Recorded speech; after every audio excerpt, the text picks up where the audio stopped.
Super మార్కెట్లో long Jiao ఎట్లా వస్తువులు ఫ్రీగా తీసుకెళ్తాడో ఒక్కసారి చూద్దాం. అతను ముందుగా ఒక టూత్ బ్రష్ తీసుకుని ఒక అమ్మాయి వెనకాల ఉన్న బ్యాగ్లో నెమ్మదిగా జారవేశాడు. తర్వాత ఒక మృదువైన టాయ్ తీసుకుని అది ఒక అమ్మమ్మ బిడ్డ కూర్చున్న బేబీ కార్ట్లో పెట్టాడు. ఇంకా ఆగకుండా ఒక ఊదా రంగు చిన్న పిల్లల సూకు తీసుకుని గమనించకపోయినా ఒక అంకుల్ బ్యాగ్లో జారవేశాడు. అంతేకాక సూపర్ మార్కెట్ క్యాషియర్ను కూడా విడిచిపెట్టలేదు.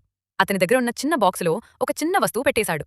ఇలా మొత్తం సూపర్ మార్కెట్ను ఒక్క రౌండ్ తిరిగి అతను తన జాకెట్లను బాగా ధరించి ఒక ఐటెంను మాత్రమే చేతిలో పట్టుకున్నాడు.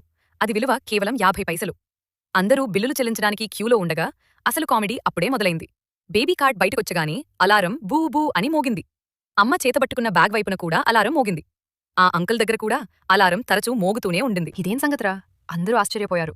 ఎవరూ ఏమీ తీసుకోలేదని ప్రమాణం చేస్తున్నారు. క్యాషియర్ కూడా తన జేబులు చూసి నేనేమీ తీసుకోలేదు కదా అని ఆశ్చర్యపోయాడు. అంతలో స్టోర్ మేనేజర్కు కాల్ వెళ్ళింది. మొత్తం సూపర్ మార్కెట్ అలారాలు ఒకేసారి పటాస్ చెల్లించినట్లు మోగుతూనే ఉన్నాయి. చివరకు క్యాషియర్ అన్నాడు, అయ్యో, అలారం సిస్టమ్ బాగోలేదేమో. పర్లేదు, చెక్ చేయకండి, 30, అందరూ వెళ్ళొచ్చు. అంతలో లాల్యో మాత్రం తలనుంచి కాళ్ళ వరకు అన్నీ కొత్త బట్టలతో బయట నడుచుకుంటూ పోయాడు.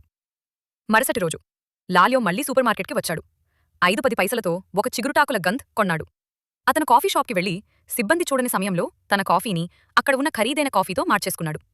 ఎవరో ఒకరు కాఫీ తాగి వెళ్లిన తర్వాత వారి కప్పును కూడా తీసుకుని ఒళ్ళో పెట్టుకున్నాడు. సిబ్బంది ఆర్డర్ తీసుకొస్తూ వెళ్ళినప్పుడు ట్రే మీదున్న ఒక స్నాక్ను కూడా ఆపకుండా తీసుకున్నాడు. ఇలాంటి ఫ్రీ బ్రేక్ఫాస్ట్ అతనికే దొరకాలి ఏమో. సోదరులారా, లాంగ్లిక్ స్కిల్ మీకర్థమైందా?